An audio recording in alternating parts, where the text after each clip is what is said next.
اس لیے آئلی نظام کو سب سے زیادہ تفصیل کے ساتھ قرآن مجید میں بیان کیا گیا۔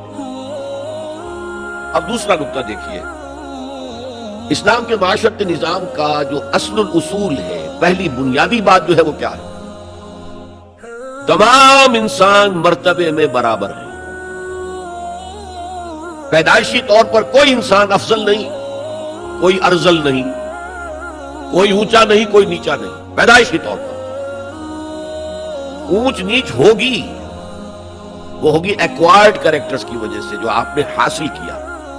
آپ نے علم زیادہ حاصل کیا، آپ کی ایک عزت ہو جائے گی۔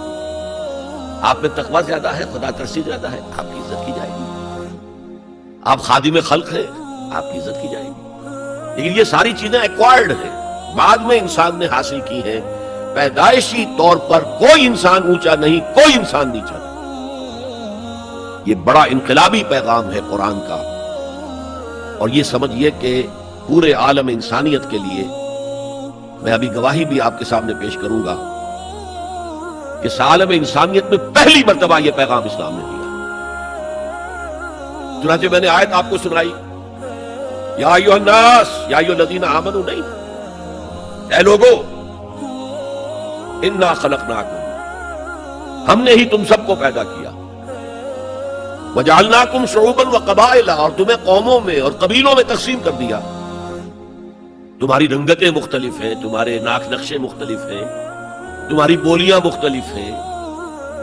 جعلناکم شعوبا وقبائل لتعارفوا، یہ صرف تعارف کے لیے ہے، یہ کوئی معیار نہیں ہے کہ یہ بلند ہے اور وہ کم ہے، فلاں نسل جو ہے اونچی ہے، فلاں نسل نیچی ہے، گورے جو ہے اونچے ہیں اور کالے جو ہے نیچے ہیں، یا مرد اونچے ہیں اور عورتیں نیچی ہیں۔ پیدائشی طور پر تمام انسان بالکل مساوی۔ اس اصول پر ہم نے بھی زیادہ غور نہیں کیا ہے۔ آپ جس معاشرے میں ہیں، یہاں پیدائشی طور پر برہمن اونچا ہے، شودر تو نیچا ہے۔ ویسے کوشش ہو رہی ہے، معاشرتی سطح پر کوشش ہو رہی ہے، قانونی سطح پر کوشش ہو رہی ہے کہ ان تصورات کو ختم کیا جائے۔ چنانچہ سب سے بڑھ کر یہ کوشش امریکن سوسائٹی میں ہوئی ہے۔ Any discrimination on the basis of the color of the skin is a crime۔ قانونی اور دستوری طور پر جتنا کچھ ہو سکتا تھا اس معاملے میں، وہ امریکہ نے کیا ہے۔ لیکن آج بھی امریکہ میں کالے اور گورے کے درمیان دلی طور پر منافرت ہے۔ جنوں کو تو قانون نہیں بدل سکتا، قانون تو آپ کے ظاہر پر حکمرانی کر سکتا ہے، اور میں سمجھتا ہوں کہ یہ کریڈٹ دیا جانا چاہیے۔ انہوں نے غلامی کے خاتمے کے لیے جنگ لڑی، اور ان کے ہاں ڈسکریمنیشن بالکل ختم ہوئی، قانوناً۔ بہت بڑا جرم ہے۔ پھر بھی حالات کیا ہیں؟ اگر کسی گوروں کی آبادی میں کوئی کالا افرو امریکن آ کر مکان خرید لیتا ہے، تو اس آبادی میں جائیداد کی قیمت ایک دم گر جاتی ہے۔ اب وہ سارے گورے وہاں سے بیچ بیچ کے اپنے گھر باہر جا کے ٹاؤن شپس علیحدہ آباد کر لیتے ہیں، ان کے ساتھ رہنے کو تیار نہیں۔ کون سا قانون روکے گا انہیں اس سے کہ آپ اپنا مکان نہیں بیچ سکتے، آپ کو یہیں رہنا پڑے گا؟ یہ تو کوئی بات نہیں۔ چنانچہ جو حضرات امریکہ آتے جاتے رہتے ہیں، ان کے علم میں ہے کہ ہر بڑے شہر کا جو ڈاؤن ٹاؤن ہے وہ افرو امریکن کے قبضے میں ہے۔ بالٹیمور میں چلے جائیے، واشنگٹن میں چلے جائیے، لاس اینجلس میں چلے جائیے، جہاں جائیں گے ڈاؤن ٹاؤن وہ افرو امریکن خانوں کے قبضے میں ہے، اور سب لوگ باہر نکل نکل کے انہوں نے اپنی بستیاں بسا لی ہیں۔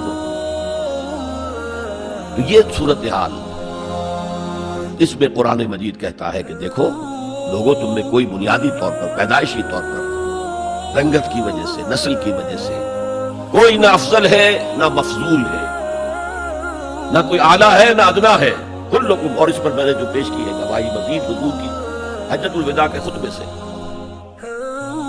لا فضل لعربی علی عجمی ولا لعجمی علی عربی ولا لاسود علی احمر ولا لاحمر علی اسود الا بالتقوی، کلکم بنو آدم وآدم من تراب۔ کسی عرب کو کسی اجمی پر کوئی فضیلت حاصل نہیں، حالانکہ عربوں کی گھٹی میں پڑا ہوا تھا کہ ہم بہت افضل ہیں۔ نطق تو ہمارے پاس ہے، بات ہم کر سکتے ہیں، خطیب ہمارے ہیں، باقی دنیا تو عجمی ہے، گونگے ہیں یہ لوگ۔ عجم کے معنی کیا؟ گونگے ہیں۔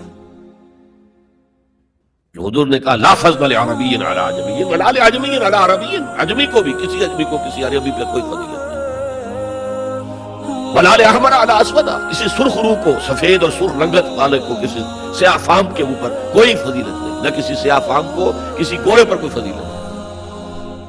میں نے شروع میں جب میں حدیث پڑھتا تھا تو میں حیران ہوتا تھا کہ کیا کوئی کالے بھی یہ سمجھتے ہیں کہ ہم گوروں سے افضل ہیں؟ امریکہ میں جا کے بھیج کھلا وہ تو کہتے ہیں ہم مکمل انسان ہیں، یہ تو کچے ہیں، پکے ہوئے ہی نہیں ابھی، مذاق اڑاتے ہیں۔ ان کے ہاں جو ہے سفید چمڑی والوں کا شدید مذاق ہوتا ہے۔ تو حضور نے تو کہا تھا 1400 برس پہلے لولا لفضل لاسود علی احمر ولا لاحمر علی اسود، کسی گورے کو کسی کالے پر، کسی کالے کو کسی گورے پر کوئی فضیلت نہیں۔ کلکم بنو آدم، تم سب کے سب آدم کی نسل ہو، وآدم من تراب، اور آدم مٹی سے بنے تھے علیہ السلام۔ یہ جو نقطہ میں اتنے اہتمام سے بیان کر رہا ہوں، اس کے لیے میں گواہیاں دے رہا ہوں۔ ایچ جی ویلز کی نام سنا ہوگا آپ نے، وہ زیادہ مشہور تو ہے سائنٹیفک فکشن کے معاملے میں۔ اس نے اپنے زمانے میں ایسی کہانیاں لکھی، ایسے افسانے لکھے جو آنے والے دور میں سائنس کے جب کہ عروج ہونے والا تھا تو واقعات کے طور پر سامنے آنے والے تھے۔ سائنٹیفک فکشن، کہانیاں لکھنا، افسانے لکھنا سائنسی دنیا میں۔ لیکن تاریخ عالم پر بھی ان کی 2 کتابیں اس شخص کی جو ہیں وہ بہت ہی عمدہ ہیں، اس میں کوئی شک نہیں۔ A short history of the world, اور دوسری ہے a concise history of the world. Concise history of the world میں پہلے میں یہ بیان کر دوں کہ اس نے حضور پر بڑے کیچڑ اچھالا ہے۔ شاطب رسول جیسے آج رشدی ہے، یا بنگالی جو ہے تسلیمہ نسرین ہے، یا ایک اور بھی اٹھ کر آ گئی ہے، جس طرح وہ کیچڑ اچھالتے ہیں، جس طرح وہ حملے کرتے ہیں، رقیق حملے کرتے ہیں، ایسے ہی ایچ جی ویلز نے بھی کیے۔ یہ میں کس لیے بتا رہا ہوں تاکہ یہ بات جو ہے واضح ہو جائے کہ وہ عقیدت مند نہیں ہے، دشمن ہے۔ اور عربی کی ایک کہاوت یہ ہے کہ الفضل ما شہدت بہ الاعداء،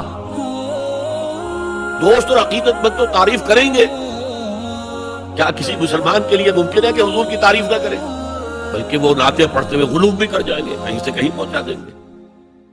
ہاں اگر دشمن تعریف کرے تو وہ بات ہے کہ جو قابل غور ہے۔ میں نے اس لیے اسٹیبلش کیا دشمن ہے، دوست نہیں ہے، عقیدت مند نہیں۔ لیکن جو چیپٹر اس کا ہے حضور کی زندگی پر، اس کے آخر میں آ کر خطبہ حجۃ الوداع کا یہ حوالہ اس نے دیا، لا فضل لعربی علی عجمی ولا لعجمی علی عربی ولا لاسود علی احمر ولا لاحمر علی اسود الا بالتقوی۔ اور اس کے بعد جو اس کا ریئیکشن ہے، اس پر جو تبصرہ تھا کہہ رہا ہوں، اس کی وجہ بتا دوں گا بعد میں۔ معلوم ہوتا ہے گھٹنے ٹیک کر کوئی شخص جو ہے اور سر جھکا کر